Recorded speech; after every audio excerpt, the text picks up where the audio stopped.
Ladies and gentlemen, welcome back to Warrior Code International. I'm at Pichai. This is the gym in Thailand, in Phuket, where I train. I absolutely love this gym because it's very modern, great facilities, great coaches, very professional, phenomenal teammates also. Anyways, I'm gonna take you around the gym and I'm gonna be speaking about Don Sno. Is he a legit fighter or is he just a big mouth? That's the topic. First, follow me. This is the strength and conditioning area. As you can see, first of all, look. You've got this one, which you basically, which you can push around here. So it's very good for your explosiveness, for the power in your legs. You're building basically that ability to jump for the takedown in an explosive manner. So this is the perfect exercise. If you want to be working on the ground and pound, you've got here a big bag. So basically you can just land heavy shots on the back. You've got the speed bike, which is the biggest nightmare of every fighter. You know, it's phenomenal for your conditioning. You get completely exhausted and you go even beyond that. And then you can see this area here. This is basically the place where you also build your strength and conditioning. You can be doing the pull-ups here. So you can just work on the pull-ups here. You've got these slam bows. And I've never seen that in my life for real. I'm gonna be very honest. So you've got slam bows up to 100 kilograms. So you've got slam bows. This one is 50 kilograms. Like I almost cannot even lift the thing. Like 50 kilograms. 50 kilogram slam bow. And 90 kilogram, 100 kilogram. Absolutely insane. But anyways, you've got also the rings. So here you could be doing, for example, the dips on the rings, which is extremely difficult. I can't even do it, to be honest. But Don Sno, is he a legit fighter? Well, first of all, I believe that Don Sno has been improving a lot ever since he came to Glory. Because if you look at his fight against Mehdi Ait El Hadj, which was a close fight, which was a competitive fight, it could have gone either way. But in that fight, what I noticed was Don Sno was not active. He was basically working only with the punches. He was waiting too much. And he did land some good uppercuts and hooks in the pocket, but in general, very few kicks, very few straight punches, very few combinations. He was not even 1% of what he is right now. Because at the moment, you know, especially in that last fight against Typhoon Özcan, I mean, Don was throwing so many combinations, just the jab, the uppercut, the hook, the low kicks, and from both stances, from an orthodox, but also from a southpaw stance. And as he explained in his interview after the fight against Typhoon Özcan, in the post-fight interview with Joseph Valtellini, basically Typhoon gave him so many calf kicks in the first round that Don was forced to switch from an orthodox stance, which is his ordinary stance, to a southpaw stance.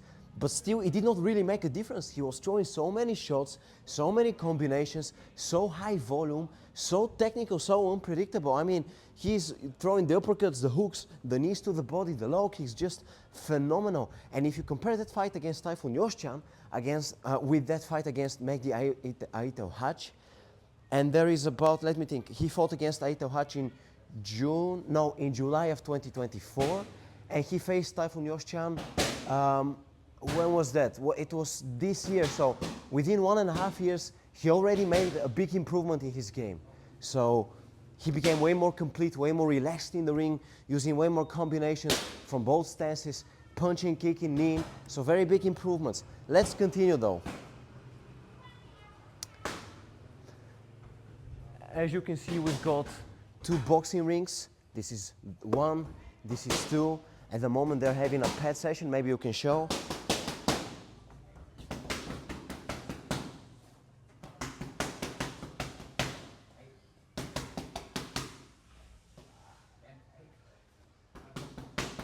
And you know, the best part about this gym is you've got all levels. So you've got professional MMA fighters, professional kickboxers like Ismail Ayadi. You know, he's about to fight at Glory Collision 8 on the 13th of December. So Ismail Ayadi, professional kickboxer of the highest level. You've got professional MMA fighters like Leon Kleiner, who I sparred with yesterday. You've got just such a high number of jiu-jitsu guys, MMA guys, kickboxing guys, Muay Thai fighters. But you've also got beginners. You've also got people who just come here to have fun. I personally come here to have fun. I'm not here to become the best in the world. I am here to improve and get better and better, for sure. But you know, there is place for everyone. There is space for everyone, regardless of what you want to achieve. But let's continue. As you can see, this is the area basically where most of the classes take place. We do sparring sessions here. Sometimes we also get in the ring. So the people who fight, who compete, usually they spend most of the time in the ring. And the people who do not compete, they spar here. You see a number of big boxing bags. I personally love this one. I work on this one a lot because, yeah, it's just, it's hard, it's a good one, solid one. But my point about Don Sno is that, you know, first of all, he's a very good speaker. He's a phenomenal speaker. The speech which he gave after that last fight against Typhoon Özcan, where he was speaking in Surinamese, in Moroccan, in French, in English, and he also speaks perfect Dutch because he was born and raised in the Netherlands. He's a phenomenal speaker. He's a very charismatic guy, very intelligent guy. He's also well educated. I believe he just graduated his bachelor in the Netherlands. So the guy's well spoken, charismatic, intelligent. But as a fighter, I believe that he's been improving significantly. And also you need to have in mind that Don Sno has only got 9 professional fights on his record. He's got 7 wins and 2 losses as a professional. And I mean, Mehdi Ait El Hadj has more than 40 fights. Younes Smaili has more than 40 fights. Typhoon Özcan has 105 or 106 fights. Correct me if I'm wrong, or give me the exact number. But my point is, Don has been fighting and competing against people who are significantly more experienced, and he's been doing pretty well. The fight against Younes Smaili, it was an absolute war. It was very close.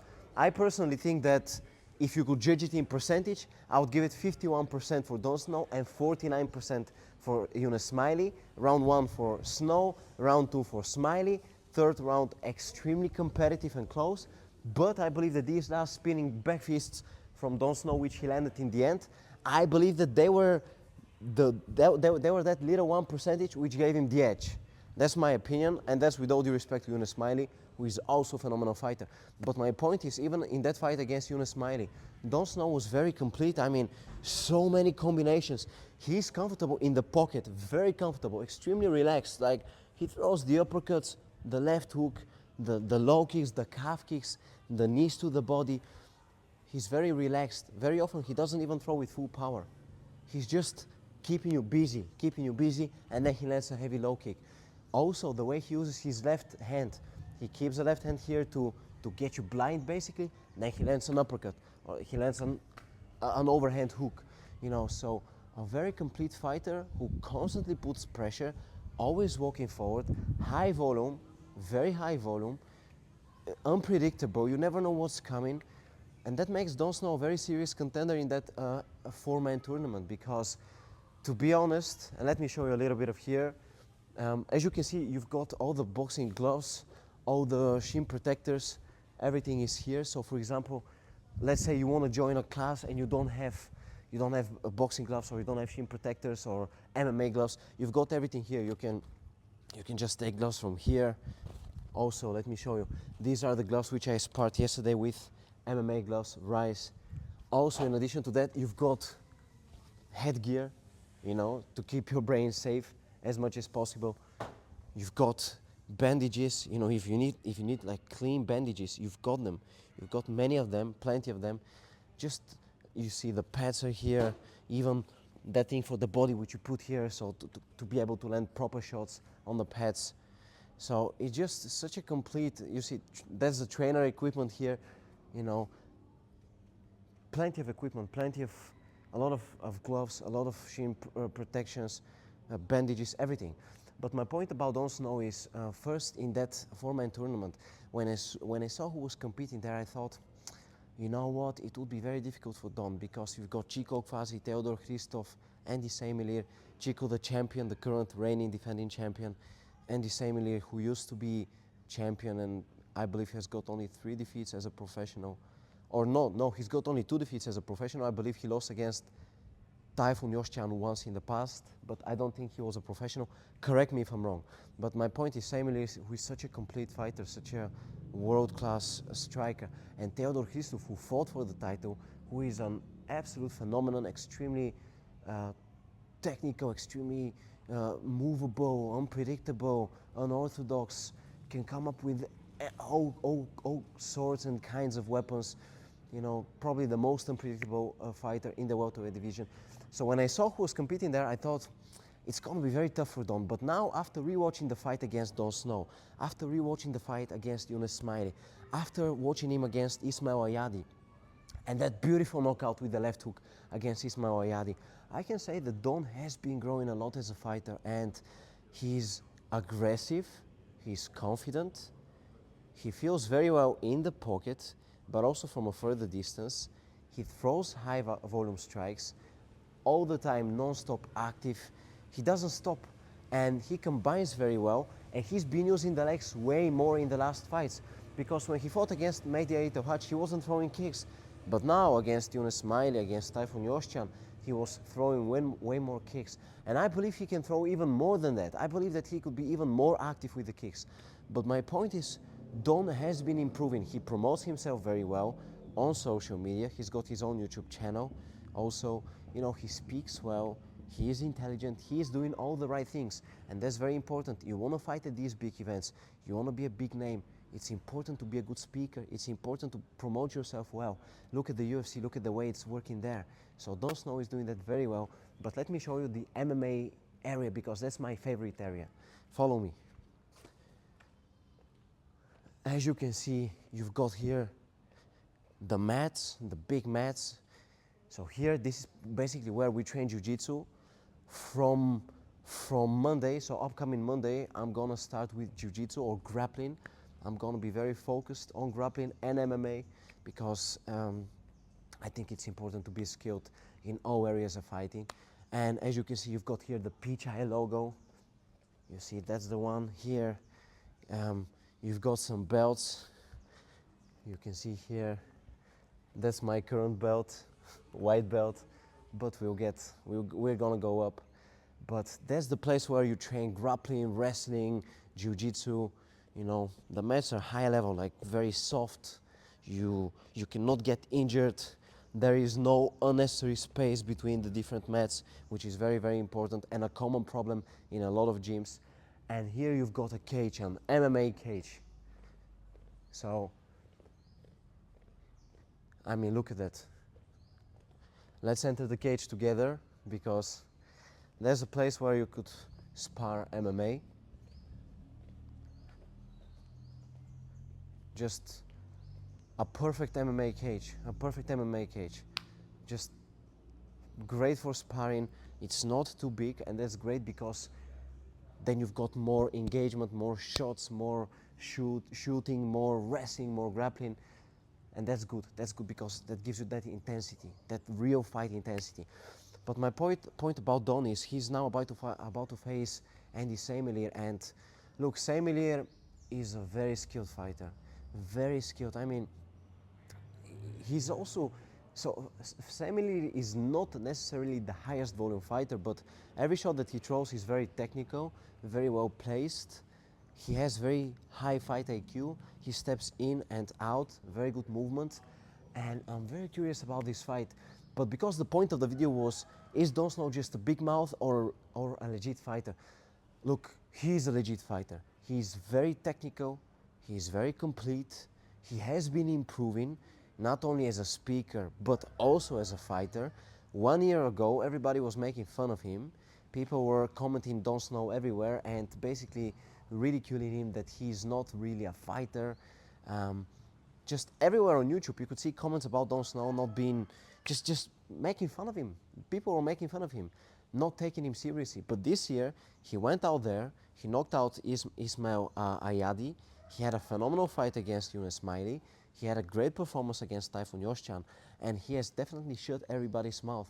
And I believe that we need to take Don Sno seriously, because after rewatching all the fights, he has been making big progress. He has been improving a lot.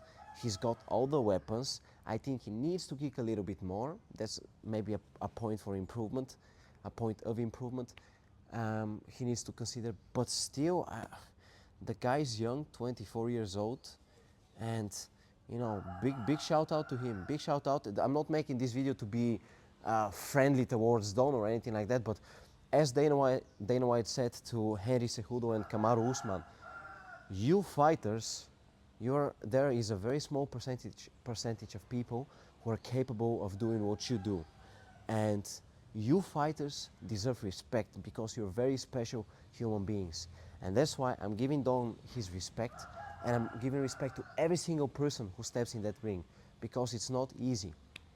And that is my opinion. Don is a legit fighter. He's got a big mouth, but he speaks well and he backs it up in the ring. That was the video. I hope you enjoyed the gym. I personally am very happy with this gym with Pichai. As I told you, I'm going to be fully focused on grappling and MMA in the upcoming months. I did spend a lot of time training Muay Thai, and it is a great sport, but my personal opinion is that you need to be capable of fighting in all areas. I believe that it's better to fight with the small gloves because it gives you a more realistic perspective of fighting. Please follow Warrior Code International. I truly need your support. I apologize for repeating myself a lot, but that's because this video is very spontaneous. I'm just freestyling at the moment. Follow Warrior Code International on YouTube. I've got only 3 weeks to reach 1,000 subscribers, so every single one means the world. Every single one of you means the world to me. Follow Warrior Code International. Pichai, let's go. Us.